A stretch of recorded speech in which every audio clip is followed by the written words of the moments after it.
সোনামণিরা, এখন আমরা শিখব বিভিন্ন গৃহপালিত প্রাণীর নাম। তাহলে চলো শুরু করি। সোনামণিরা, এটা হলো গাধা। গাধাকে ইংরেজিতে বলে ডঙ্কি। গাধা নিজের পথে ধীরে ধীরে চলতে ভালোবাসে। এটি ভারী জিনিস বহনে দক্ষ। সোনামণিরা, এটা হলো গিনিপিগ। গিনিপিগকে ইংরেজিতে বলে গিনিপিগ।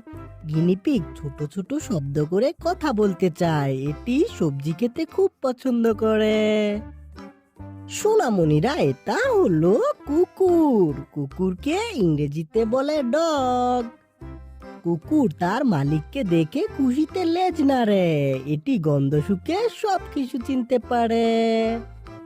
সোনামণিরা, এটা হলো বিড়াল। বিড়ালকে ইংরেজিতে বলে ক্যাট।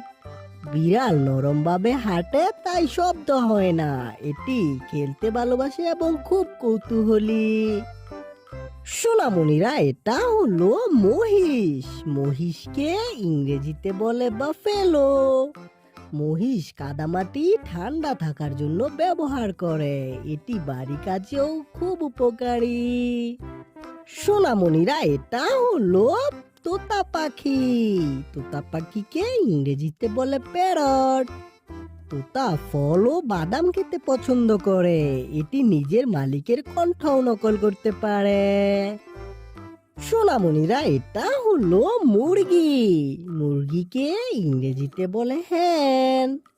মুরগি দানা দানা খেতে ভালোবাসে। এটি প্রতিদিন ডিম পাড়ে। সোনামণিরা, এটা হলো কবুতর। কবুতরকে ইংরেজিতে বলে পিজন। কবুতর আকাশে খুব দ্রুত উড়তে পারে। এটি তার বাসায় ফিরে আসার পথ মনে রাখতে পারে। সোনামণিরা, এটা হলো ছোট ঘোড়া। ছোট ঘোড়াকে ইংরেজিতে বলে পুনি। পুনির গড়ন ছোট কিন্তু শক্তিশালী। শিশুরা পুনি রাইড করতে খুব পছন্দ করে। সোনামণিরা, এটা হলো ওট। ওটকে ইংরেজিতে বলে ক্যামেল। ওট কুজে চর্বি জমিয়ে শক্তি ধরে রাখে। মরুভূমিতে এটি ঘন্টার পর ঘন্টা হাঁটতে পারে।